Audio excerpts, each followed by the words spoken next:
नमस्कार प्यारे विद्यार्थियों, मीमांसा गुरुकुल के YouTube चैनल पर आपका पुनः स्वागत है। जैसे कि आपको इंट्रोडक्शन में बताया गया था कि हम लोग इकोनॉमी पे एक नई सीरीज शुरू करने जा रहे हैं, जिसका पहला वीडियो हम डाल चुके हैं। आज हम उसी कड़ी में दूसरा वीडियो बनाने जा रहे हैं।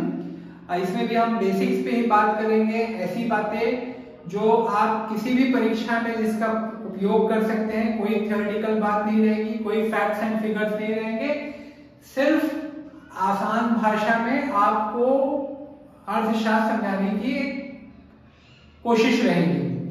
पिछले वीडियो में हमने कुछ प्रीमाइसेस पे बात की थी। प्रीमाइसेस माने कुछ जो फंडामेंटल अजम्पशन होते हैं किसी भी विषय में, ठीक है। तो सारे विषयों में ऐसे फंडामेंटल अजम्पशन होते हैं, वैसे ही अर्थशास्त्र इकोनॉमिक्स में भी हैं। पिछले वीडियो में हमने 3 अजम्पशंस पे बात की थी। वो 3 अजम्पशंस से आपके पहला वाला था ट्रेड ऑफ, दूसरा था आपका अपॉर्चुनिटी कॉस्ट,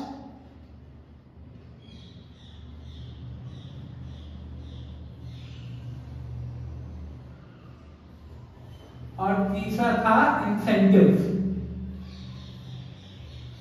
अब इसी कड़ी में आगे बढ़ते हुए हम चर्चा करेंगे जो अन्य प्रीमाइसेस हैं, जो अन्य अजम्पशंस हैं उन पे। तो एक जो महत्वपूर्ण अजम्पशन है वो होता है इकोनॉमिक्स में रैशनल पीपल। जो व्यक्ति होते हैं, जो हम लोग होते हैं, इकोनॉमिक्स का एक फंडामेंटल अजम्पशन है कि हम लोग तार्किक होते हैं, रैशनल होते हैं। हम अपने सेल्फ इंटरेस्ट को ध्यान में रखते हुए कार्य करते हैं, और जहां पे हमको फायदा अधिक होता है उस दिशा में हम कार्य करते हैं, यूटिलिटी जिसे कहते हैं। अब जैसे समझ लीजिए कि मुझे ऐसा लगता है कि, या आपको ऐसा लगता है कि सिविल सर्विसेज के एग्जाम में यूटिलिटी ज्यादा है। यूटिलिटी क्या हो सकती है सिविल सर्विसेज एग्जाम में? भाई अच्छा पद, प्रतिष्ठा, समाज में मान सम्मान, एक सिक्योर जॉब, ठीक है, पावर, एक बहुत बड़ा अट्रैक्शन होता है सिविल सर्विसेज के लिए। तो ये सब यूटिलिटी है। इसीलिए आप जैसे लाखों विद्यार्थी हर वर्ष इस परीक्षा में, जो कि जिसे क्लियर करना कठिनतम कार्य माना जाता है, सिर्फ भारत ही में नहीं पूरे विश्व में, फिर भी आप लोग प्रयास कर रहे हैं, क्योंकि ये आपकी यूटिलिटी को मैक्सिमाइज कर रहा है, बढ़ा रहा है। आप सभी सेल्फिश हैं, हम सभी सेल्फिश हैं, सेल्फ इंटरेस्ट के लिए काम करते हैं। इस पे हम आगे और भी चर्चा करेंगे, एडम स्मिथ की जब बात आएगी तो। किंतु हम लोग रैशनल पीपल है। अच्छा, ये चीज मैं और आपको बताना चाहता हूँ। 1960-1970 के दशक तक ये माना जाता था कि हम लोग रैशनल पीपल हैं और अपने यूटिलिटी को, अपने फायदे, अपने लाभ को बढ़ाने के लिए कार्य करते हैं। किंतु अभी एक नई शाखा आ रही है, ज्ञान की एक नई शाखा आ रही है, new branch of knowledge, which is known as behavioral economics। इसके जनक आप कह सकते हैं, ये एक ऐसी शाखा है जिसका उद्भव, ओरिजिन आप साइकोलॉजी से मान सकते हैं। इसमें बहुत जो जाने माने नाम है वो है कहनेमैन। ये एक इजरायली साइकोलॉजिस्ट हैं जिनको नोबेल प्राइज मिला है इकोनॉमिक्स के लिए। जब ये इकोनॉमिस्ट नहीं है, ये साइकोलॉजिस्ट है। फिर और भी कुछ लोग हैं, जैसे कि रॉबर्ट थैलर करके हैं, इनकी एक बहुत ही अच्छी पुस्तक है नज, इनकी एक बहुत अच्छी पुस्तक है थिंकिंग फास्ट एंड स्लो। तो इन लोगों ने ये बताया है कि हम लोग रैशनल लोग एकदम नहीं है, रैशनल भी हैं, लेकिन हमारे अंदर इरैशनलिटी भी होती है। इरैशनलिटी होती है माने कई बार जैसे बायसेस के बारे में बात करते हैं, हमारे दिमाग में जो पूर्वाग्रह होते हैं, ये ऐसी चीजें, ये बहुत ही मैंने फैसिनेटिंग है। इस पे हम बहुत डीप में चर्चा नहीं कर पाएंगे, किंतु मैं आपको थोड़ा बहुत बता देता हूं ताकि आपके ज्ञान परिमार्जित हो और एक नया दृष्टिकोण आपके सामने आए। इनका कहना है कि कुछ ऐसी चीजें जो हम कॉन्शियसली रियलाइज भी नहीं कर पाते हैं, वो भी हमारे एक्शन को, हमारे निर्णय को प्रभावित करते हैं। जैसे कि कुछ सेकंड के लिए अगर मुझे कोई प्रचार दिखाया जाए, कोई प्रोडक्ट दिखाया जाए, जिस मैं शायद जान भी ना पाऊं कि मैंने वो प्रचार देखा है, ठीक है, समझ लीजिए 1 सेकंड के लिए दिखाया गया, मैं रजिस्टर ना कर पाऊं, किंतु वह मेरे व्यवहार को इन्फ्लुएंस करेगा, प्रभावित करेगा। फिर उसके बाद और भी बहुत सारी चीजों पर इन्होंने चर्चा की है। बायसेस पे अवेलेबिलिटी बायस क्या होता है, रिसेंसी बायस क्या होता है, प्राइमिंग क्या होता है, बहुत सारी चीजों पर इन्होंने चर्चा की है। तो ये एक दृष्टिकोण एक नया आया है जो अभी बहुत ही पॉपुलर हो रहा है, लोकप्रिय हो रहा है। आगे की वीडियोस में हो सकता है हम इसमें चर्चा करें, किंतु अभी हम बेसिक पे हैं। तो इकोनॉमिक्स का एक फंडामेंटल प्रीमाइसेस है कि जो लोग होते हैं, जो व्यक्ति होते हैं, वो रैशनल होते हैं। अब वो उनके गोल कुछ भी हो सकते हैं, आवश्यक नहीं है कि वो लाभ सिर्फ पैसे से तोला जा सके। हो सकता है मेरे लिए लाभ वाली बात क्या हो, शांति प्रिय जीवन, हो सकता है कि मेरा परिवार प्रसन्न रहे, भले पैसे इतने नहीं है, वो मेरे लिए सबसे महत्वपूर्ण गोल हो, लक्ष्य हो, लेकिन मैं उस लक्ष्य के लिए काम करूंगा। ठीक है, तो ये आवश्यक नहीं है कि इकोनॉमिक्स ये कहे कि हम रैशनल है तो हमेशा हम सिर्फ पैसे के परिप्रेक्ष्य में अपना लाभ देखते हैं। गोल अलग अलग हो सकते हैं, but we are rational people. ये महत्वपूर्ण प्रीमाइसेस है। उसके बाद आता है आपका एक अन्य प्रीमाइसेस जो कहता है कि trade is beneficial. Trade is beneficial, जो व्यापार होता है वह लाभप्रद होता है। विभिन्न देशों के बीच में जो व्यापार होता है, या हम लोग भी व्यापार कर रहे हैं, भले हम माने एक ही देश के रहवासी हो, लेकिन हम भी व्यापार कर रहे हैं। आप किराना की दुकान में जाके सामान लेके आते हैं, आप मुझसे या किसी अन्य शिक्षक से शिक्षा ग्रहण कर रहे हैं, तो यह भी एक प्रकार का व्यापार है। आजकल बहुत चर्चा हो रही है, आप देखेंगे ट्रेड प्रोटेक्शनिज्म की। अलग अलग देशों में ट्रेड बैरियर्स क्रिएट किए जा रहे हैं। जैसे अमेरिका बहुत सारी चीजों पर प्रतिबंध लगा रहा है, चाइना से जो चीजें आती है उसके चिप व्यवसाय को बंद करना चाहता है, टैरिफ बैरियर लगा रहा है। टैरिफ बैरियर माने अगर चाइना से कोई गुड्स आ रहा है तो उस पर कस्टम ड्यूटी ज्यादा लगेगी, क्वालिटी कंट्रोल्स ज्यादा रहेंगे। वो अभी सब जगह आप देख रहे हैं, पूरे विश्व में ये दृष्टिगोचर हो रहा है। चाइना भी रिटेलिएट कर रहा है। अभी देखिए जो रशिया यूक्रेन वॉर हो रहा है, तो पॉलिटिकल गोल के लिए ट्रेड का उपयोग किया जा रहा है। किस प्रकार? रशिया से तेल नहीं खरीदने दे रहा है यूएस, जो देश खरीदना चाहते हैं उनके ऊपर विभिन्न प्रकार के प्रतिबंध लगा रहा है या रिस्ट्रिक्शन लगा रहा है। तो ट्रेड पे अभी असर आ रहा है, खासकर कि जब से मैंने मस्कुलर नेशनलिज्म दृष्टिगोचर हो रहा है, सोशल मीडिया जब से आया 2005-2010 के बाद यदि आप देखेंगे तो मस्कुलरिटी बढ़ती जा रही है। हर देश में सोच रहा है कि हमको डोमिनेट करना है। इसके पहले ट्रेड पे WTO आने के बाद बहुत माने व्यापार जो विभिन्न देशों के बीच में व्यापार हो रहे थे, उनमें काफी सरलता आई थी। ट्रेड फैसिलिटेशन की बातें होती थी, ट्रेड बैरियर्स को खत्म करने की बातें होती थी, मुक्त व्यापार की बातें होती थी। किंतु अब धीरे धीरे जो देखा जा रहा है वो ये है कि ट्रेड रिस्ट्रिक्शंस लगाए जा रहे हैं। लेकिन इकोनॉमिक्स के अनुसार, इकोनॉमिक्स का एक फंडामेंटल प्रीमाइसेस है, असम्पशन है कि trade is beneficial for everyone. क्यों? क्योंकि अब समझ लीजिए कि अभी मैं आपको एक छोटा उदाहरण देता हूँ, एक छोटे स्तर का उदाहरण। यदि एक व्यक्ति है जो समझ लीजिए कृषि कार्य में अच्छा है, ठीक है, तो वो किसानी करे, खेती करे, उपज करे और उस उपज को वो बेच के अपनी जो विभिन्न आवश्यकताएं हैं, क्या आवश्यकताएं हो सकती है भाई, उसके पास कपड़ा हो, उसके पास रोटी हो, नहीं रोटी तो खुद ही बना रहा है, उसके पास घर हो, उसके बच्चों का शिक्षा दीक्षा का कार्यक्रम चल सके, हेल्थ पे जो काम हो, हेल्थ नीड्स जो होती है, स्वास्थ्य संबंधी जो आवश्यकताएं होती हैं वह पूरी हो सके। तो इन सब आवश्यकताओं को वह पूरा कर सकता है अन्य ऐसे लोगों के साथ जो उस फील्ड में, उस क्षेत्र में काम कर रहे हैं। यानी वो क्या कर सकता है? शिक्षक को पहले यदि आप देखें, जब माने मनी नहीं आई थी, करेंसी नहीं थी, तो क्या करता था? वह शिक्षक को देता था जाके अपने अन्न के उपज का एक भाग देता था, बदले में शिक्षक उसको उसके बच्चों को पढ़ाता था। वैसे ही अन्न के उपज का एक भाग देता था चिकित्सक को, डॉक्टर को, जो पहले के युग में वैद्य कह लीजिए आप, जो भी हो, तो उनसे वो उनकी सेवाएं लेता था। तो उस अभी एक जो व्यक्ति है वो सारे कार्य नहीं कर सकता। एक किसान जो है, अभी समझ लीजिए मैं एक शिक्षक हूँ, समझ लीजिए मेरे पास और कोई काम नहीं है, तो मैं ये काम नहीं कर सकता हूँ कि मैं ये मोबाइल बना लूं, ठीक है, मैं ये पंखा बना लूं, ये बोर्ड बना लूं, मैं ये स्केच पेन बना लूं। मैं आपको पढ़ा सकता हूँ, किंतु इन कार्यों के लिए जो भी चीजें मुझे लगती हैं, जैसे मोबाइल जो सामने लगा हुआ है, इनके लिए मैं बाजार में जाऊंगा और जो अन्य लोग जिनका उत्पादन कर रहे हैं उनसे सामान लूंगा। तो इससे क्या हो रहा है कि मेरा भी लाभ हो रहा है, मैं उसी स्पेशलाइजेशन कर रहा हूँ, उसी क्षेत्र में काम कर रहा हूँ जिसमें मैं अच्छा हूँ। हो सकता है मैं एज अ शिक्षक, एज अ टीचर में अच्छा हूँ, तो मैं इस चीज में काम कर रहा हूँ, मेरा पूरा जो सर्कल रहा हो, पूरा जो एनवायरमेंट रहा हो, उसने मुझे इस दिशा में बढ़ाया हो आगे।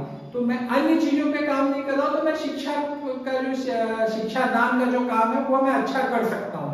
किंतु यदि मुझे कहा जाए कि नहीं आप ये मोबाइल भी बनाओ, आप ये फैन भी बनाओ, आप ये बोर्ड भी बनाओ, तो मेरा पूरा जो समय है, जो भी मेरा प्रोडक्टिव टाइम है, वो कहाँ जाएगा? मैं आप लोगों को पढ़ा पाऊंगा? नहीं पढ़ा पाऊंगा। तो जो ट्रेड होता है वो बेनिफिशियल है इसलिए क्योंकि जिस चीज में हम अच्छे हैं, स्पेशलाइजेशन कर सकते हैं, हम उसी पे ध्यान देते हैं। बाकी जो हमारी अन्य आवश्यकताएं होती हैं वह हम बाजार में, हाट में जाके दूसरे व्यक्तियों से ले सकते हैं जो उस क्षेत्र में स्पेशलाइज्ड हैं। उसी प्रकार अभी जो देश होते हैं, विभिन्न देश होते हैं, उसमें भी यदि आप देखेंगे तो हर देश की अपनी अपनी स्पेशलाइजेशन होती है और उस स्पेशलाइजेशन वाले क्षेत्र में वह काम करके वैल्यू चेन में, या आप कह सकते हैं जो उनकी आर्थिक प्रगति है उसको वह प्राप्त कर सकते हैं, हासिल कर सकते हैं। जैसे कि इंडिया में या कुछ वर्ष पहले चाइना में लेबर बहुत ज्यादा था। देखिए चाइना जो है, इंडिया जो है, ये सबसे अधिक जनसंख्या वाले देश हैं, ठीक है। तो लेबर हमारे पास बहुत है, तो बहुत सारे ऐसे कार्य हैं जिनमें लेबर की आवश्यकता होती है, जैसे कि कृषि कार्य हो गया। इसको आप पूरे टेक्नोलॉजी आपको हेल्प कर सकती है, किंतु आपको लेबर की भी आवश्यकता होती है। मैन्युफैक्चरिंग हो गई, अभी तो टेक्नोलॉजी ऐसी बहुत आती जा रही है जो मैन्युफैक्चरिंग में भी मैंने लेबर की आवश्यकता को कम कर रही है। रोबोटिक्स आ रहा है, ऑटोमेशन आ रहा है, आर्टिफिशियल इंटेलिजेंस आ रहा है। किंतु 1960-70 के दशक, 80 के दशक में जब मैन्युफैक्चरिंग बढ़ रही थी उस समय लेबर की आवश्यकता थी, और उस लेबर की आवश्यकता को किसने पूरा किया? चाइना ने पूरा किया। भारत में यही बात होती है ना, जो चर्चा होती है, आर्थिक चर्चा जो होती है, उसमें यही कहा जाता है कि हम अपने लेबर फोर्स को यूज नहीं कर पाए, हम सीधे एग्रीकल्चरल बेस्ड इकोनॉमी से सर्विस बेस्ड इकोनॉमी में चले गए, मैन्युफैक्चरिंग पे हम काम ही नहीं कर पाए। इसीलिए देखिए आप सरकार नई नई योजनाएं लेके आ रही है, जैसे कि मेक इन इंडिया आपने देखा होगा, स्मॉल एंड मीडियम एक्सपोर्ट को, small and medium scale industries को बढ़ाने के लिए बहुत सारे कार्य चल रहे हैं। तो कहने का ये अर्थ है कि हम जिस चीज में स्पेशलाइज्ड हो सकते हैं, अभी हमारे पास क्या स्पेशलाइजेशन हो सकता है? हमारे पास लेबर बहुत है, स्किल्ड लेबर नहीं है। स्किल्ड लेबर कौन होता है?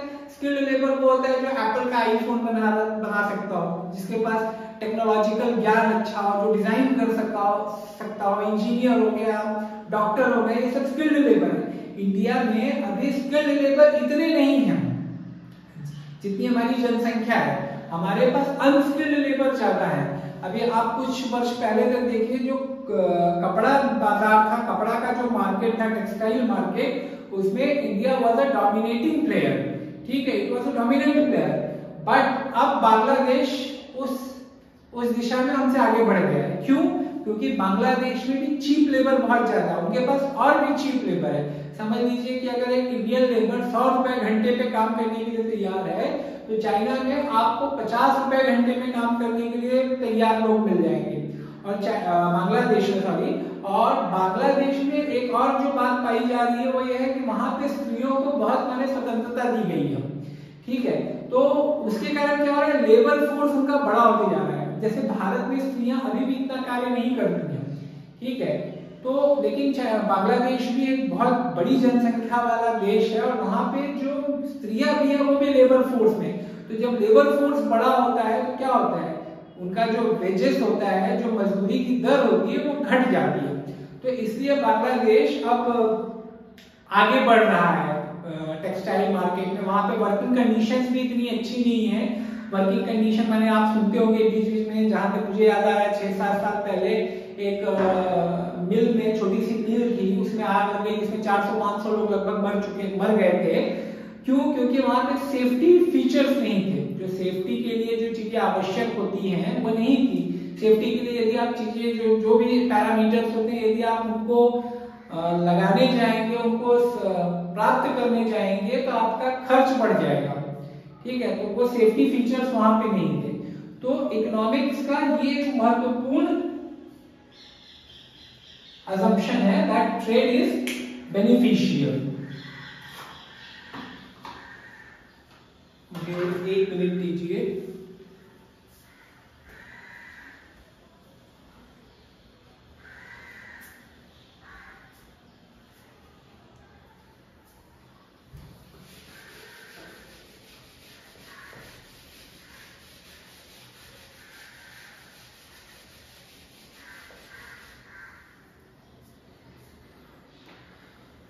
अच्छा, अब हम नेक्स्ट प्रीमाइसेस पे आते हैं जो कहता है कि मार्केट्स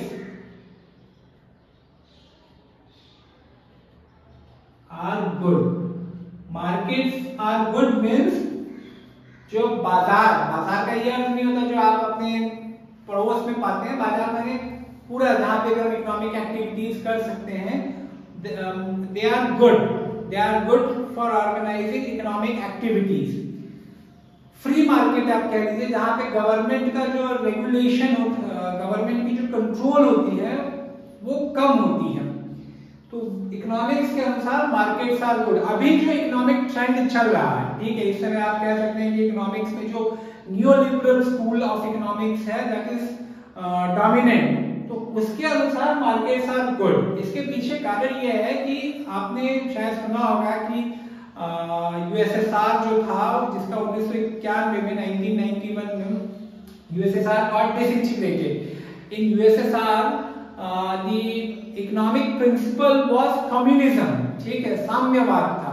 तो साम्यवाद में क्या होता है, जो वहां की सरकार होती है वह सेंट्रल प्लानिंग करती है। सेंट्रल प्लानिंग का अर्थ है कि जो ब्यूरोक्रेट्स हैं, जो राजनेता हैं, वह डिसाइड करेंगे कि किस चीज का प्रोडक्शन कितना होगा और किसको सप्लाई किया जाएगा, मार्केट नहीं करेगा।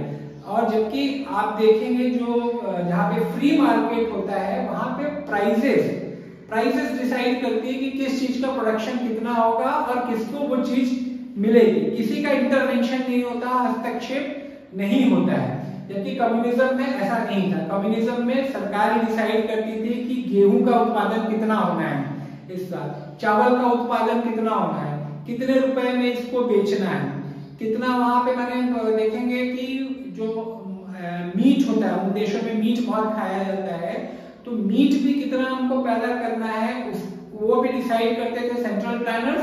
और उसका कीमत भी क्या होगा, मूल्य भी क्या होगा, वह भी सेंट्रल प्लानर्स ही डिसाइड करते थे।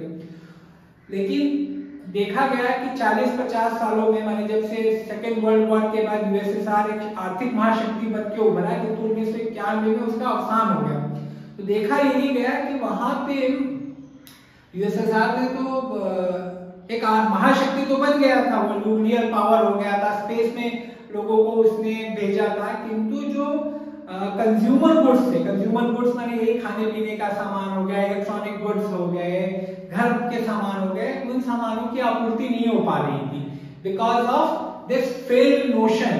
कम्युनिज्म जो सेंट्रल प्लानर सब डिसाइड करते थे, अभी उसमें दिक्कत क्या होती है कि जो ब्यूरोक्रेट है, तभी तो कंप्यूटर का भी इतना समय नहीं था, और अभी भी आज भी जो ब्यूरोक्रेट्स बैठे हैं, जो इकोनॉमिक प्लानर्स बैठे हैं, वह नहीं यह पता कर सकते हैं कि भारत जैसे बड़े देश में, यूएसएसआर जैसे बड़े क्षेत्र में किस चीज की कितनी मांग है, कितनी आपूर्ति करनी है और किस कीमत पे करनी है।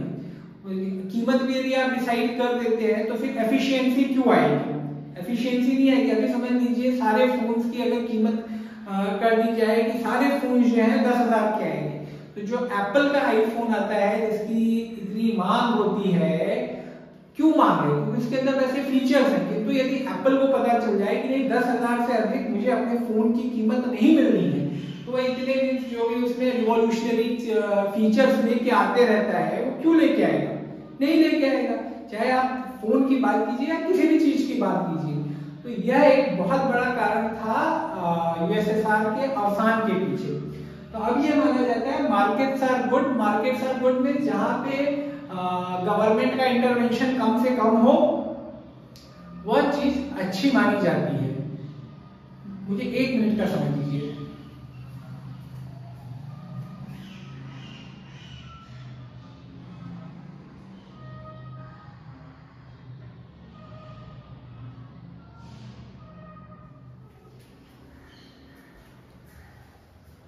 मार्केट्स आर गुड माने जहां पे जो हाउस होल्ड है, जो घर होते हैं, जो फर्म्स होती हैं, कंपनियां होती हैं, ये इनको कोई प्लान नहीं कर रहा, कोई कोऑर्डिनेट नहीं कर रहा है, ये मुक्त तौर से सब अपने आवश्यकता के अनुसार निर्णय ले रहे हैं, किंतु वह डिजायरेबल इकोनॉमिक आउटकम्स दे रहा है। माने डिजायरेबल इकोनॉमिक आउटकम्स माने इन्फ्लेशन कम रह रहा है, जीडीपी बढ़ रही है, लोगों को रोजगार मिल रहा है, सब अपने अपने छोटे स्तर पे ही निर्णय ले रहे हैं। कोई हम बड़ी प्लानिंग नहीं कर रहे हैं कि देश का विकास कैसे होगा। छोटे छोटे स्तर पे मेरे घर पे जो नीड्स है उनको मैं फुलफिल करने का प्रयास कर रहा हूँ, जो किसी कंपनी की नीड्स है वो अपने नीड्स को फुलफिल करने का प्रयास कर रही है।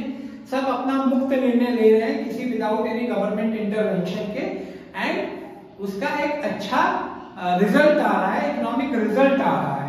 इसके पीछे जो सबसे बड़ी प्रेरणा रहे हैं वो है एडम स्मिथ, जिन्होंने 1776 में एक बहुत ही महान पुस्तक, ग्रेट बुक जिसे आप कह सकते हैं, वो लिखी थी। और उसमें उन्होंने यही कहा था कि हम सब अपने सेल्फ इंटरेस्ट के अनुसार काम कर रहे हैं, किंतु उस सेल्फ इंटरेस्ट के कारण desirable social and economic outcomes आ रहे हैं। ठीक है, तो मार्केट्स आर गुड। लेकिन जो एक अन्य प्रीमाइसेस है वो यह कहता है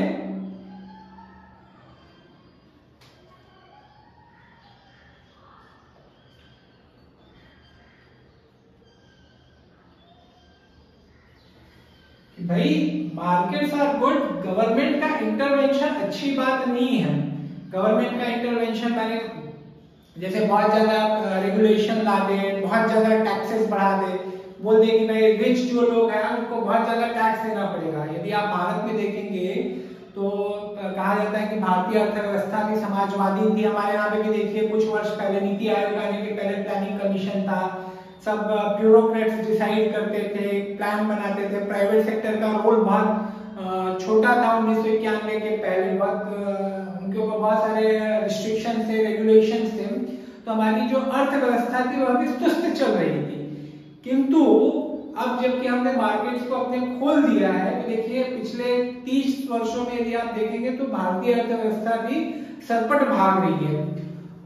तो लेकिन इसका यह अर्थ नहीं है कि गवर्नमेंट कुछ भी ना करे, गवर्नमेंट एकदम माने सब कुछ मार्केट के भरोसे छोड़ दे कि आप लोगों को जो चाहिए कीजिए, ऐसा नहीं है। Government can improve outcome. Government देखिए रेगुलेशन तो लाएगी ही लाएगी। एक वेलफेयर स्टेट में, एक ऐसे स्टेट में जहां पे डेमोक्रेसी हो, जहां पे हमको लोक कल्याणकारी भावना हो, वहां पे गवर्नमेंट रेगुलेशन लाएगी लाएगी। इस चीज से हम भाग नहीं सकते हैं। बहुत सारे लोग ऐसा बोलते हैं, विशेषकर जो बिजनेस कम्युनिटी के होते हैं, वो चाहते हैं कि इंटरवेंशन कम से कम हो गवर्नमेंट का, किंतु गवर्नमेंट इंटरवेंशन रहेगा क्योंकि गवर्नमेंट कैन इंप्रूव आउटकम्स। जो हमको सोशल आउटकम्स चाहिए उसको वो इंप्रूव कर सकती है। कैसे कर सकती है? सबसे बड़ा जो मुक्त व्यापार के लिए, या जिसे कहते हैं कि मार्केट इकोनॉमी के लिए जो सबसे बड़ी आवश्यकता होती है वो होती है एनफोर्समेंट ऑफ प्रॉपर्टी राइट्स। ठीक है, संपत्ति का जो अधिकार है उसको एनफोर्स कर सके।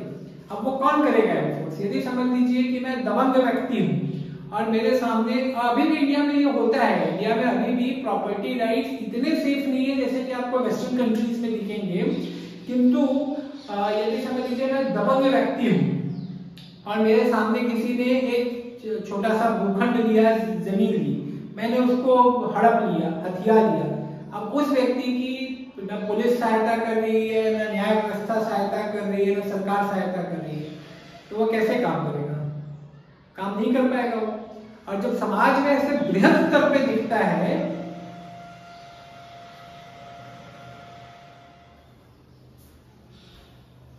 तो जब समाज में बृहद स्तर पे ऐसी बात दिखाई पड़ती है तो आर्थिक जो गतिविधियां हैं वो ठप हो जाती हैं। अब जैसे देखिए, यदि आप नॉर्दर्न स्टेट्स में चले जाइए, उत्तरी प्रदेश में चले जाइए, तो आप पाते हैं कि उत्तर प्रदेश, बिहार, झारखंड, ये सब क्यों पिछड़े हैं? क्योंकि वहां पे ये प्रमुख कारण है, वहां पे दबंगई ज्यादा है, न्याय व्यवस्था, लॉ एंड ऑर्डर इतनी पुख्ता नहीं है जितनी होनी चाहिए। तो ये कौन कर सकता है? न्याय व्यवस्था या लॉ एंड ऑर्डर बनाए रखना किसका कार्य है? यह कार्य है गवर्नमेंट का। ये हम आप नहीं कर सकते। ये एक बड़ा कोई ऑर्गेनाइजेशन जो कि गवर्नमेंट होती है वही कर सकती है। और खासकर ऐसे देशों में जहां पे मैंने लोक कल्याणकारी नीतियां होती हैं, डेमोक्रेसी होती है, जहाँ पे लोगों की भलाई हो, इस भावना से कार्य किया जाता है। हो सकता है वहां डेमोक्रेसी ना हो, जैसे आप चाइना में चले जाइए, वहां डेमोक्रेसी नहीं है, किंतु उनको भी अपने रूल के लिए लेजिटिमेसी चाहिए, लोगों की भलाई उसके लिए करना आवश्यक है। तो कहने का ये अर्थ है कि गवर्नमेंट कैन इंप्रूव आउटकम्स, और भी कुछ चीजें हो सकती हैं। एक कंसेप्ट होता है एक्सटर्नलिटी का। एक्सटर्नलिटी माने मेरे ऐसे एक्शंस जो हो सकता है कि मुझे तो फायदा पहुंचा रहे हैं, मुझे लाभ पहुंचा रहे हैं, किंतु उसके कारण हो सकता है दूसरे लोगों को भी लाभ होता हो, या हो सकता है कि उसके कारण उनको नुकसान हो रहा हो। अब समझ लीजिए कि मैं बिजनेस सेटअप कर रहा हूं, मैं लोगों को रोजगार दूंगा, ठीक है, तो और लोगों को भी फायदा होगा।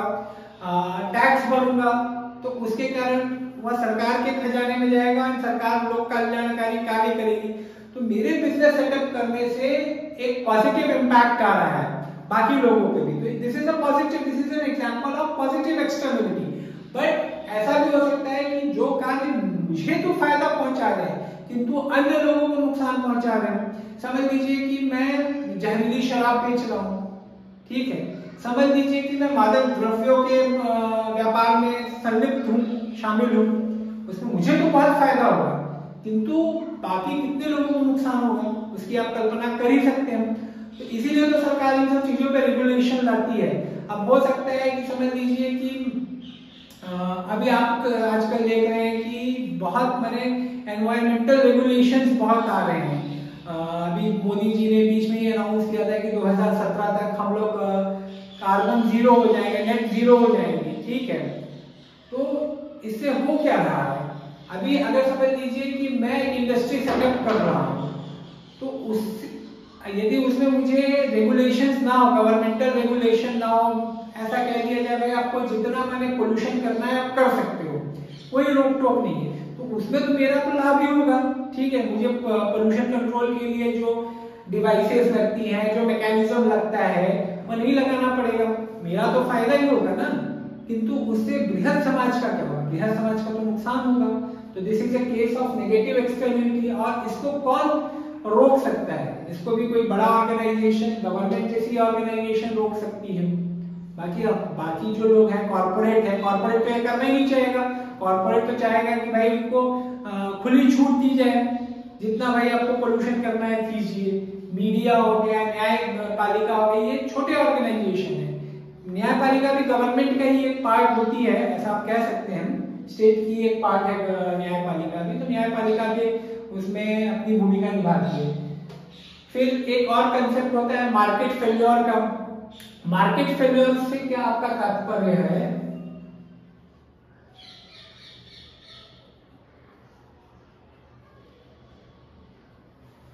अभी मार्केट फेल्योर का सबसे अच्छा उदाहरण जो मैं दे सकता हूं, मैंने पहले वाले वीडियो में बताया था, कोविड आया तब 2020 से लेके आज तक लगभग 80 करोड़ लोगों को फ्री में भारत सरकार अनाज दे रही है, ठीक है। किंतु ये भारत सरकार यदि ये लोक कल्याणकारी कार्यक्रम नहीं चलाती तो क्या अवस्था होती थी, क्या दशा होती थी देश की, देश के गरीब लोगों की। भाई मैंने जैसे कहा कि हम जैसे लोग सेल्फ इंटरेस्ट में काम करते हैं, इसमें कुछ गलत नहीं है। हम जैसे लोग सेल्फ इंटरेस्ट में काम करते हैं, मैं क्यों जाके, मेरे पास समझ लीजिए पैसे हैं, मेरे घर पे अनाज पड़ा हुआ है, मैं क्यों जाके लोगों को बांटूंगा, मैं नहीं बांटूंगा, ठीक है। मैं देखूंगा कि नहीं, मैं भाई इस अनाज से ज्यादा पैसे कमा सकूं, ठीक है। पहले तो मैं अपना परिवार का पेट भरूं, उसके बाद ज्यादा से ज्यादा पैसे कमा सकूं। ऐसे बहुत कम लोग होते हैं जो लोक कल्याणकारी भाव से कार्य करते हैं, ठीक है, बहुत कम लोग होते हैं। स्वार्थ हमारा एक मूलभूत गुण है, फंडामेंटल आप एट्रीब्यूट कह सकते हैं, ठीक है। तो इसके लिए सरकार को वहां पे स्टेप इन करना पड़ता है। सरकार ये सब चीजों का इंश्योर कर सकती है कि भाई ऐसा ना हो कि लोग लाभ तो कुछ लोग बहुत कमाए लेकिन उसके चक्कर में हजारों लाखों करोड़ों लोग भूखे मर जाए। तो ये सरकार का कार्य है।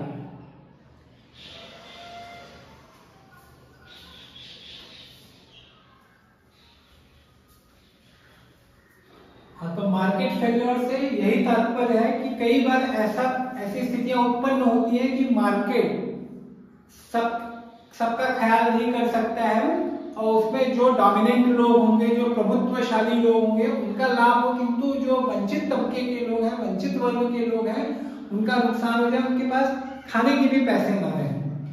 और कई बार मार्केट डोमिनेंस भी आप लोगों ने सुना होगा कि हाल ही में यदि आपने देखा होगा, पेपर में पढ़ा होगा आपने कि कंपटीशन कमीशन ऑफ इंडिया ने गूगल पे आई थिंक 700 करोड़ का फाइन लगाया, क्योंकि गूगल अपनी मार्केट डोमिनेंस को गलत तरीके से यूज कर रहा था। तो इसके लिए उसके ऊपर 700 करोड़ का जुर्माना लगाया गया, दंड लगाया गया। मार्केट डोमिनेंस का अर्थ यही होता है भाई कि कोई कंपनी इतनी पावरफुल हो जाए या कोई व्यक्ति इतना पावरफुल हो जाए कि वह अपने अनुसार चीजों को, मार्केट को इन्फ्लुएंस कर सके। अभी आपको पता ही है गूगल कितनी पावरफुल कंपनी है, चाहे भारत हो चाहे इंटरनेशनल लेवल पे हो। बीच बीच में आप सुनते हैं बहुत सारे अपोजिशन के लोग अंबानी और अडानी पे जो अंबानी अडानी को जो टारगेट करते हैं, उसके पीछे उनका यही कहना होता है कि लोग इतने पावरफुल होते जा रहे हैं कि यह देश के लोगों का, देश का नुकसान कर सकते हैं। जैसे अभी आप 5-6 साल पहले या 7 साल पहले जाइए तो मोबाइल सर्विस प्रोवाइडर्स में कई कंपनियां थी, किंतु यदि अब आप देखेंगे तो सिर्फ 2 कंपनियां बची हैं, जियो एंड एयरटेल। वोडाफोन भी लगभग खत्म ही है। तो इनका ये कहना है कि भाई एक कंपनी यदि इतनी पावरफुल हो गई तो इससे देश का नुकसान होगा। तो ये नीति नियंताओं को चाहिए कि इनको कंट्रोल करे। उनका कहना है, अपोजिशन का कहना है कि इनफैक्ट भारत सरकार या मोदी सरकार इन लोगों की सहायता कर रही है। तो ये मार्केट फेल्योर का एक कंसेप्ट होता है जिसको सिर्फ गवर्नमेंट ही इंप्रूव कर सकती है by bringing effective regulations, effective laws, by protecting property rights and various such steps. ठीक है। 7वां जो होता है ये एक इंपॉर्टेंट कंसेप्ट है, वो है प्रोडक्टिविटी, उत्पादकता। देश की अर्थव्यवस्था, आर्थिक असमानता जो इकोनॉमिक इनइक्वालिटी होती है, गरीबी होती है, यह तभी सुधरेगी जब लोगों की प्रोडक्टिविटी बढ़ेगी। सिंपल सी बात है। यदि समझ लीजिए आज मैं 8 घंटे काम करके 5 चेयर बना रहा हूं, 5 कुर्सियां बना रहा हूं, किंतु यदि मेरी प्रोडक्टिविटी में सुधार हो, मैं ऐसा कुछ करूं कि भाई मैं 8 घंटे में 20 कुर्सियां बना सकूं और पूरे देश के स्तर पे यह विकास हो, जो लोग भी जो काम कर रहे हैं उसमें अच्छा काम करें, प्रोडक्टिव काम करें, ज्यादा प्रोडक्टिविटी हो। मैंने जैसे मैंने बताया चेयर में 5 की जगह 20 बनाऊं, लेकिन साथ ही में क्वालिटी भी हो। इस चीज का भी हमें ध्यान रखना है। ये नहीं कि भाई बस क्वांटिटी बढ़ा दी किंतु क्वालिटी खराब हो गई। किंतु यदि ऐसा कुछ होता है कि मैं 5 चेयर उसी क्वालिटी की, अच्छी क्वालिटी की जो मैं बना रहा था, उसके बदले में मैं 20 चेयर बना रहा हूं उसी समय में, तो देश का विकास होगा, प्रोडक्टिविटी यदि बढ़ती है। ठीक है। तो चाहे किसी भी देश को आप देख लीजिए, चाहे आप यूएस देख लीजिए, जापान देख लीजिए, जर्मनी देख लीजिए, चाइना देख लीजिए, इन सभी जगहों पे जैसे जैसे प्रोडक्टिविटी बढ़ी, इन देशों का आर्थिक विकास हुआ। ठीक है। अच्छा, प्रोडक्टिविटी बढ़ाने के क्या तरीके हैं? प्रोडक्टिविटी सिर्फ ऐसा नहीं होता है कि मैंने चाह लिया और हो गया। भाई मैं तो चाहूंगा ही कि मैं अरबोपति रहूं, लेकिन मेरे चाहने से चीजें नहीं होती है ना।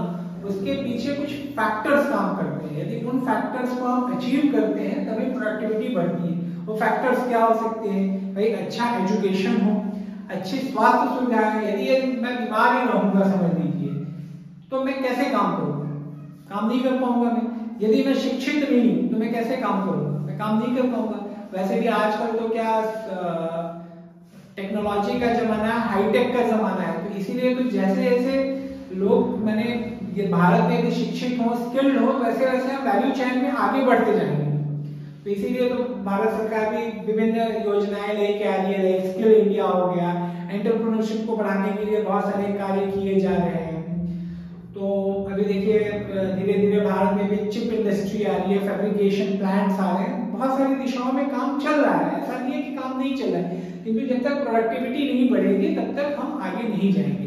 तो प्रोडक्टिविटी बढ़ाने के लिए क्या हो सकता है? भाई टेक्नोलॉजी रहे, जैसे कि अभी मैंने आपको बताया फैब्रिकेशन प्लांट। भारत में मोबाइल तो बहुत बनते हैं, किंतु चिप इंडस्ट्री नहीं है हमारे यहाँ, चिप्स नहीं बनते, जो मोबाइल में चिप लगता है या बहुत सारी जगहों पे लगता है। आप लोगों ने सुना होगा कि अभी देखिए कोविड के बाद चिप प्रोडक्शन पे उसका प्रभाव आया था, तो इसके लिए देखिए पूरी सप्लाई चेन जो है डिसरप्ट हो गई थी, मोबाइल के प्रोडक्शन कम हो गए। मोबाइल के तो प्रोडक्शन इतने नहीं कम हुए, किंतु कार प्रोडक्शन काफी कम हो गए। इसलिए देखिए यदि आज आप कार बुक करने जाएंगे तो हो सकता है कि आपको वो 1 साल बाद मिले, 8-9 महीने तो कहीं नहीं गए हैं।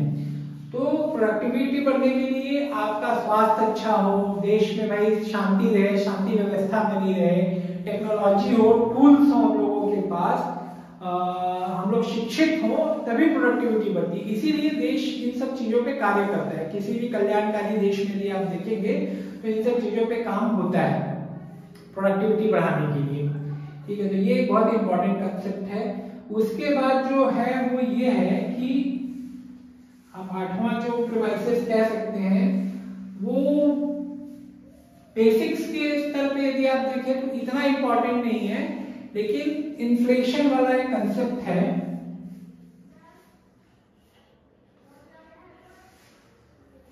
इन्फ्लेशन, इसमें मैंने एक वीडियो बनाया हुआ भी है, आप देख सकते हैं। तो जो कई बार होता है ना कि जो इन्फ्लेशन है ये एक प्रकार का अघोषित सा टैक्स है, ऐसा टैक्स इसे डिक्लेयर नहीं करती है, किंतु इसके द्वारा सरकार जो है आपसे पैसा ले लेती है। इन्फ्लेशन गरीबों, इन्फ्लेशन का अर्थ क्या होता है? मुद्रास्फीति। मैंने समझ लीजिए आपको वैसे भी समझ लीजिए मुद्रास्फीति बहुत चर्चा में है, इन्फ्लेशन बहुत चर्चा में है।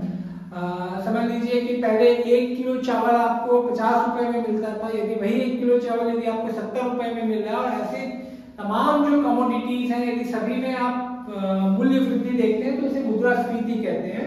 एंड इसका सबसे बड़ा जो असर प्रभाव देखने को मिलता है वो है गरीब तबके पे। तो इन्फ्लेशन एक इंपॉर्टेंट कंसेप्ट है, इस पे हम चर्चा करेंगे आगे की वीडियोस में। मैंने चर्चा की भी है, किंतु मैं आगे भी इस पे चर्चा करूंगा because this is a important topic. ठीक है, और उसके बाद एक इसी से जुड़ा हुआ है इन्फ्लेशन।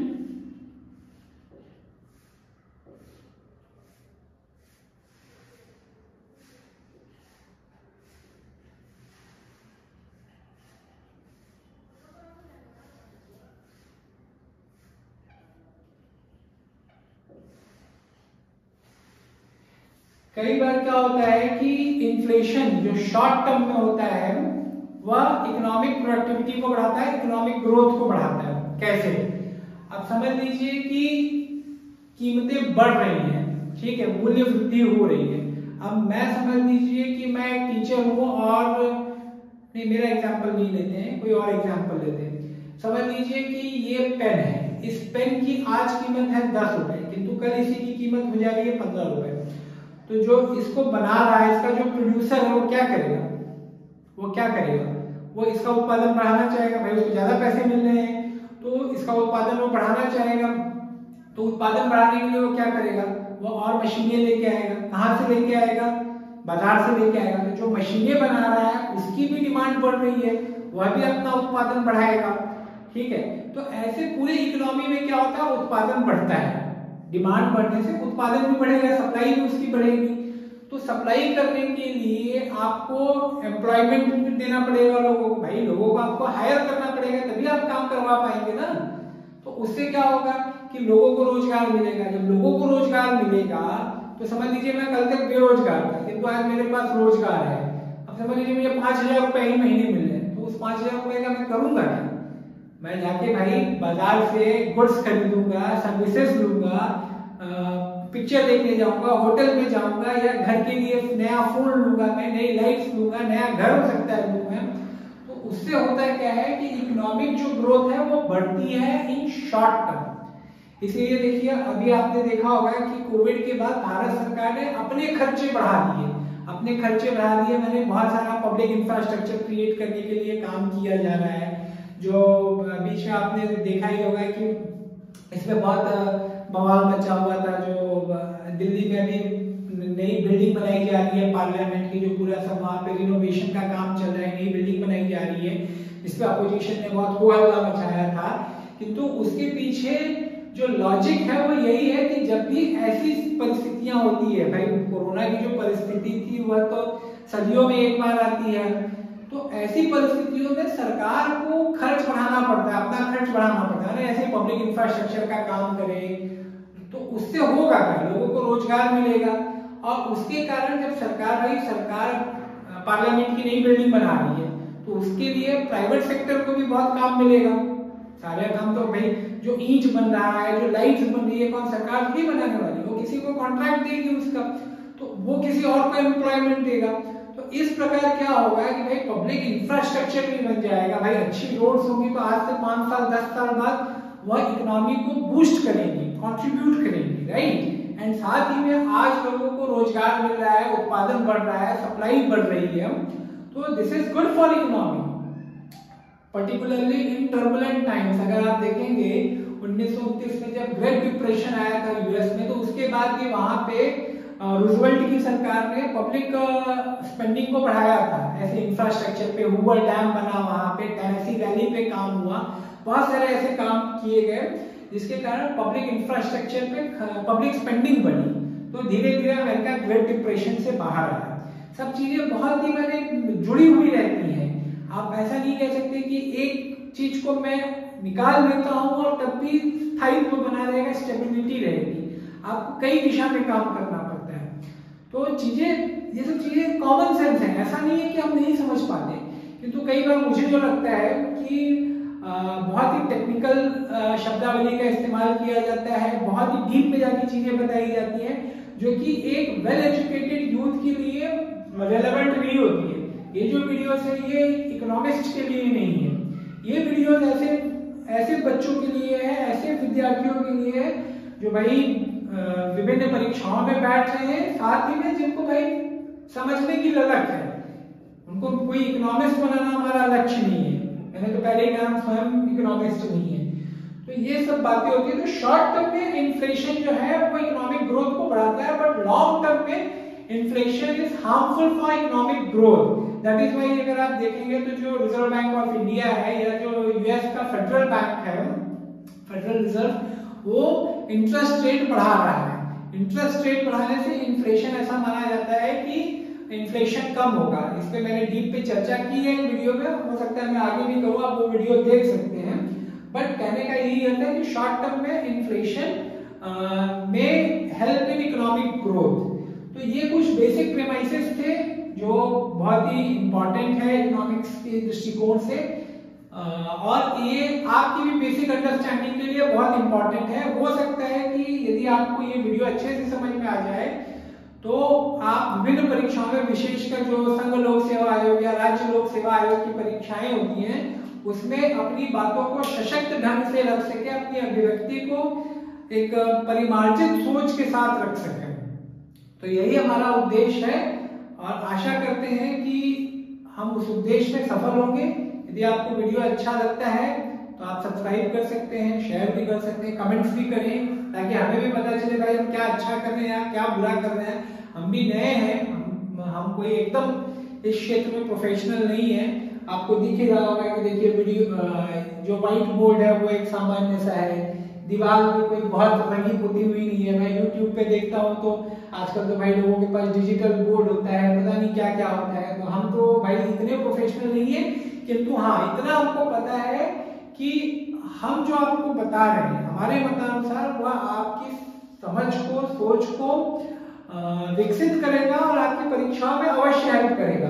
कोई हम फालतू का फिगर, डेटा नहीं देंगे जो आपको ऐसा लगे कि भाई हमने बहुत डीप में जाके बताया और लेकिन आपको परीक्षा में काम ना दे। ऐसा हमारा बिल्कुल उद्देश्य नहीं है, बिल्कुल ना प्रयास रहेगा। चलिए, धन्यवाद।